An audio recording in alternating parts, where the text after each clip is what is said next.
Sebelum lanjut, jangan lupa untuk like dan subscribe dulu ke channel ini, supaya channel ini bisa terus memberikan informasi dan hiburan kepada kita semua. Kalau sudah, langsung saja, mari kita lanjut ke nomor 1. Yang pertama, naskah Ila Galigo. Naskah Ila Galigo adalah salah satu warisan budaya dari Sulawesi Selatan, utamanya di wilayah Kabupaten Luwu dan Kota Palopo, yang mana naskah ini sudah mendapat pengakuan dari UNESCO. Naskah Ila Galigo atau Surek La Galigo merupakan sebuah epik mitos yang bercerita tentang penciptaan peradaban manusia di Kerajaan Luwu dan Sulawesi Selatan.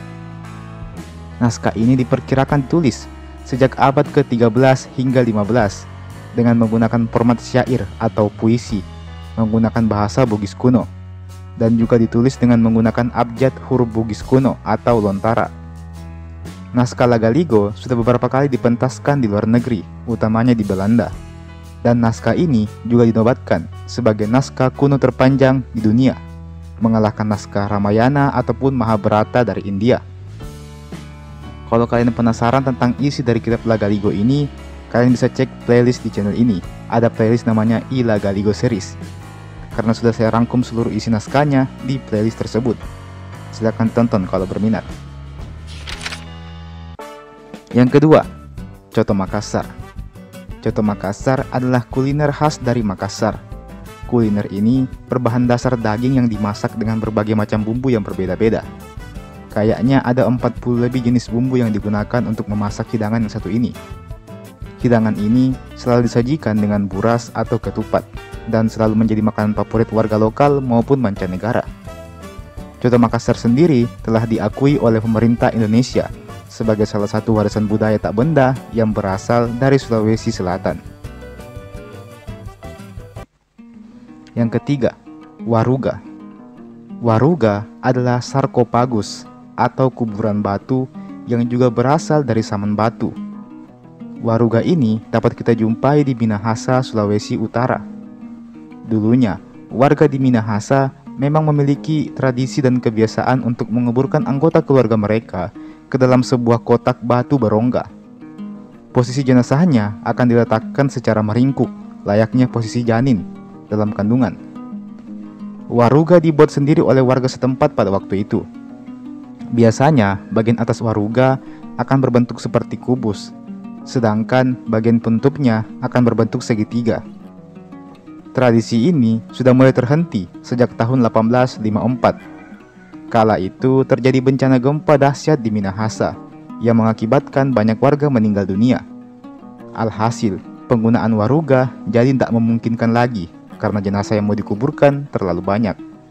Dan sejak saat itu, prosesi menguburkan menggunakan waruga pun telah ditiadakan.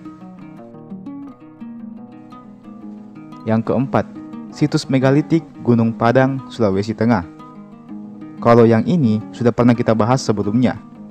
Terletak di Kabupaten Parigi Motong, Sulawesi Tengah. Ada banyak situs megalitik yang berada di pegunungan ini. Terdapat batu-batuan yang memiliki bentuk yang unik.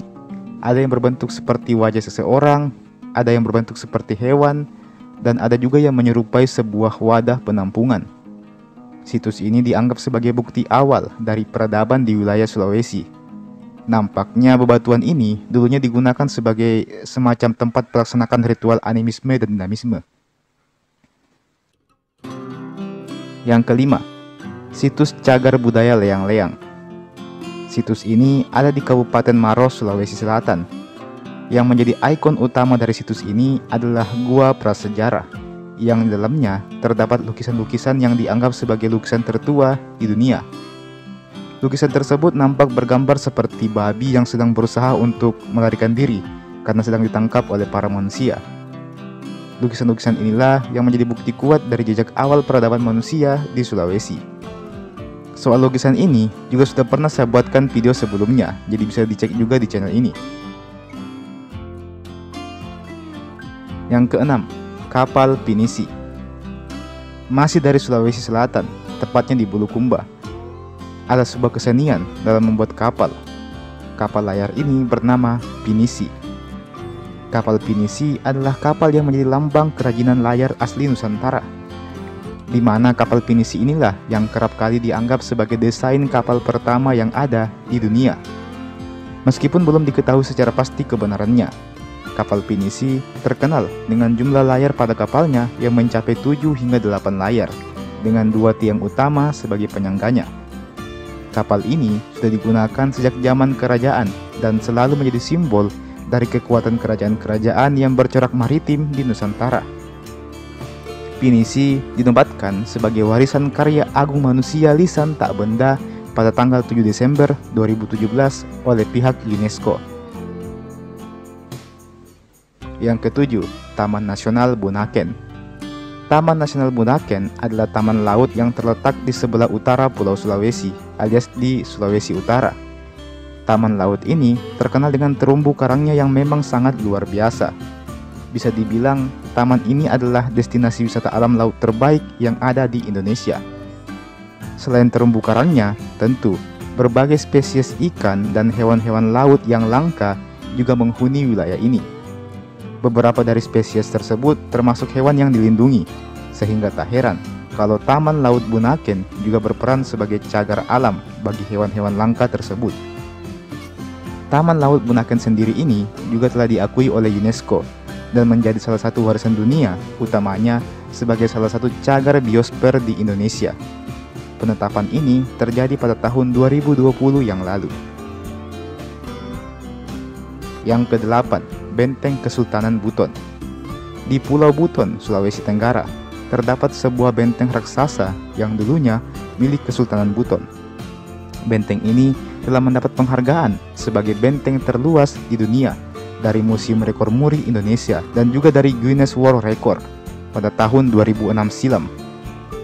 Benteng ini memiliki luas mencapai 23,375 hektar dan tentu saja menjadi ikon dari kota Bau-Bau, Sulawesi Tenggara. Benteng ini diperkirakan telah dibangun sejak abad ke-16 oleh Kesultanan Buton.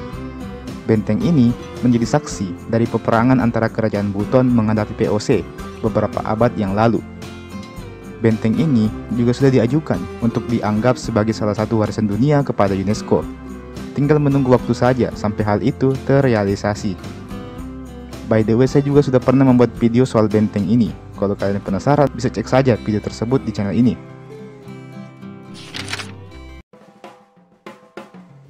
Yang ke-9, Perahu Sandek. Perahu Sandek berasal dari wilayah Sulawesi Barat, utamanya di kalangan para warga dari suku Mandar. Sama halnya dengan perahu pinisi dari Bulukumba, perahu Sandek juga menjadi salah satu perahu bersejarah yang mewarnai penaklukan lautan oleh orang-orang Sulawesi di masa lampau. Perahu Sandek tercatat sebagai warisan budaya tak benda Indonesia sejak tahun 2011 yang lalu.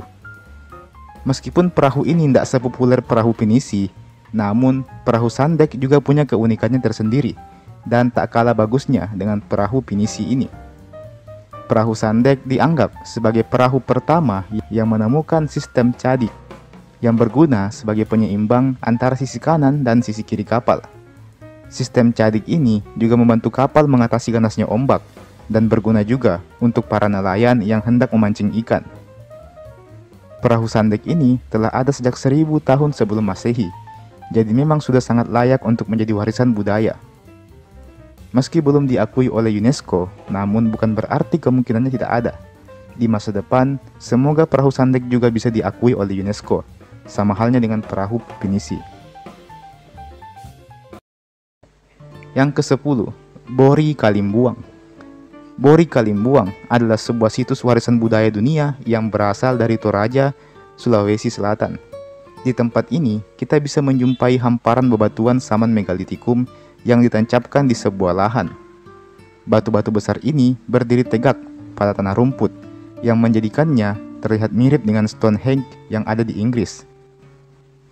Situs ini sejatinya juga telah diakui oleh UNESCO.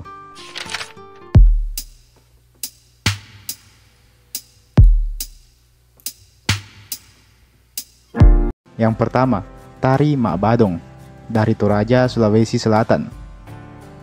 Tari Mak Badong merupakan tarian kedukaan suku Toraja di Sulawesi Selatan. Tari ini menjadi bagian dari ritual Badong dalam pesta atau upacara Rambu Solo. Tari Mak Badong adalah gerakan tarian yang dilakukan untuk menghibur keluarga jenazah. Tarian ini dapat dilakukan oleh keluarga jenazah, rekan, tetangga, ataupun orang lain.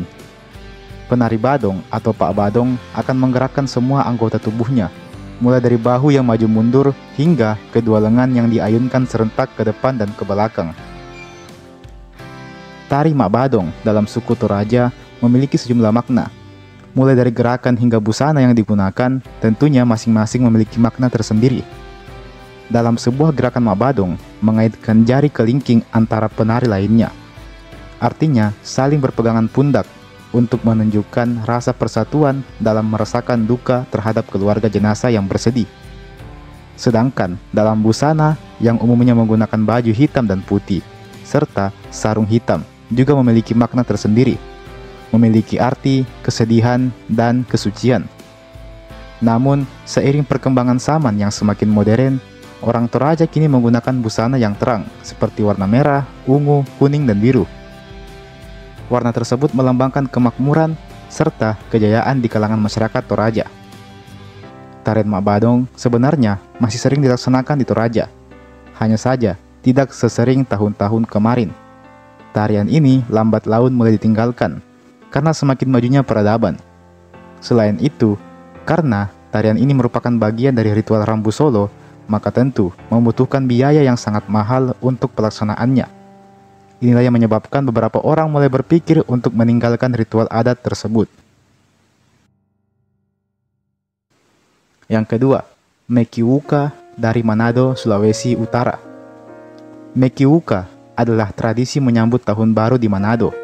Tradisi ini dilaksanakan sebagai bentuk ungkapan rasa syukur atas pemeliharaan dan rezeki yang telah diberikan oleh Tuhan di sepanjang tahun yang telah dilewati. Mekiwuka adalah sebuah tradisi gabungan dari dua budaya, yakni Minahasa dan Borgo di Manado. Mekiwuka sendiri adalah semacam parade yang dilakukan pada saat tengah malam pergantian tahun, dengan ciri khas menggunakan alat musik tradisional.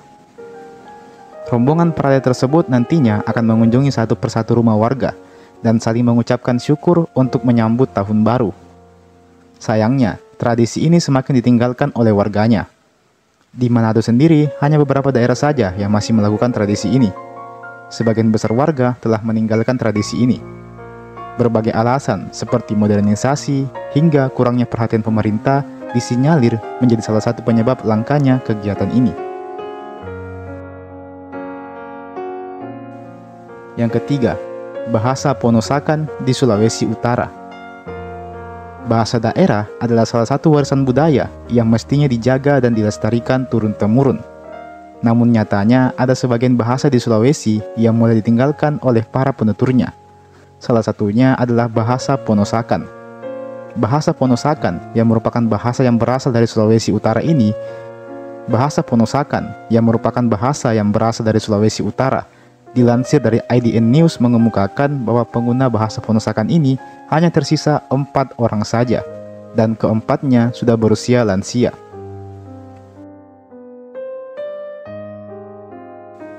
Yang keempat, bahasa Konjo di Sulawesi Selatan. Selain bahasa Ponosakan, bahasa Konjo dari wilayah Sulawesi Selatan juga masuk kategori bahasa yang hampir punah. Jumlah penuturnya mungkin tidak sesedikit bahasa Ponosakan. Ada sekitar 125.000 orang yang menggunakan bahasa Konjo. Namun, untuk ukuran sebuah bahasa, itu termasuk kategori langka dan nyaris punah. Bahasa Konjo sendiri terbagi dua, ada Konjo pesisir dan juga Konjo pegunungan. Kedua bahasanya memang agak berbeda, namun berakar dari sumber bahasa yang sama.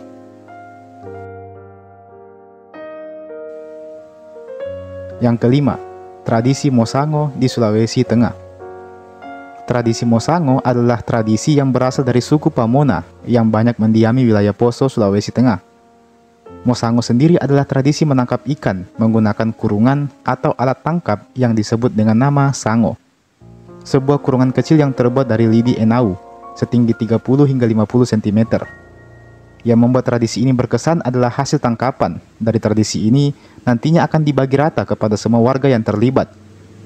Jadi, tidak ada istilah cemburu atau iri karena tangkapannya tidak sebanyak yang lain. Tidak ada yang tidak makan juga, karena semuanya pasti dapat dengan jumlah yang sama rata. Tradisi ini sangat kental akan makna satu rasa dan gotong royong. Sayangnya, tradisi ini semakin langka karena zaman yang semakin maju. Yang keenam ada Sinrili. Sinrili adalah alat musik tradisional khas suku Makassar. Sinrili adalah alat musik yang nampak seperti biola. Biasanya alat musik ini akan dimainkan sambil diiringi dengan lirik-lirik cerita kepahlawanan dan keagamaan, dan kadang pula tentang romansa ataupun humor. Alunan Sinrili ini sangat kaya akan petuah dan juga sejarah. Namun sayangnya kita semakin sulit menemukan alat musik yang satu ini dikarenakan perkembangan alat musik lain yang lebih modern, seperti gitar dan sebagainya. Masyarakat mulai meninggalkan alat musik ini dan memilih memainkan alat musik yang lebih modern. Yang ketujuh, Angaru. Angaru adalah tradisi dari Sulawesi Selatan, di mana budaya ini dulunya sangat sakral di kalangan para bangsawan atau karaeng, karena menjadi tradisi umum di upacara pernikahan ataupun penyambutan tamu-tamu. Pesan moral akan sangat banyak kita jumpai pada tradisi ini. Ada makna penjagaan, perlindungan, dan kesetiaan yang terpancar dari ucapan penuturnya. Apalagi pelaksanaan ritual ini dilengkapi dengan senjata badik yang digenggam oleh si penutur, menjadikan tradisi ini sangat ikonik dan sakral tentunya. Sayangnya tradisi ini sudah mulai dilupakan. Di Sulawesi Selatan sendiri, hanya beberapa orang saja yang masih bisa membawakan tradisi ini. Yang kedelapan, Mapalete Bola. Tradisi Mapalete Bola adalah tradisi khas suku Bugis. Tradisi ini adalah tradisi pindahan rumah, di mana para warga akan bergotong royong mengangkat rumah dari satu tempat ke tempat yang lainnya. Tradisi ini adalah salah satu yang paling ikonik dalam suku Bugis. Sayangnya tradisi ini semakin dilupakan, karena hanya bisa dilakukan pada rumah kayu atau rumah panggung. Sedangkan warga sekarang lebih banyak yang beralih ke rumah batu. Jadi tentu acara semacam ini sudah semakin jarang dilaksanakan. Yang kesembilan, seni ukir tahu-tahu di Toraja. Di Toraja ada tradisi mengukir patung dengan bentuk wajah menyerupai seseorang yang telah meninggal. Tradisi ini atau patung ini dinamakan tahu-tahu. Patung tahu-tahu nantinya akan diletakkan di dekat makam dari orang yang telah meninggal tersebut. Menurut kepercayaan warga, patung tahu-tahu ini akan menjaga orang yang telah meninggal tadi, dan juga sekaligus sebagai bentuk kenang-kenangan terhadap orang yang telah meninggal tersebut. Namun pada dewasa ini tradisi ini semakin ditinggalkan karena mahalnya biaya pembuatan patung tahu-tahu, dan ditambah lagi dengan bergesernya kepercayaan masyarakat akan legenda dan mitos-mitos. Jadi masyarakat lebih realistis dan mulai meninggalkan kepercayaan yang zaman-zaman dulu itulah. Yang ke-10, tarian Balia dari Sulawesi Tengah. Tarian Balia adalah salah satu ritual kepercayaan dari suku Kaili Sulawesi Tengah. Tarian ini adalah ritual untuk menyembuhkan orang yang sedang sakit. Tarian ini sangatlah ekstrim karena ada adegan menginjak bara apinya juga. Tarian ini dipercaya mampu menghilangkan pengaruh dari roh-roh gaib yang menyebabkan seseorang menjadi sakit. Sayangnya, tradisi ini sudah mulai dilupakan tentunya karena teknologi medis yang telah semakin maju. Jadi orang lebih memilih untuk berobat ke dokter saja tentunya.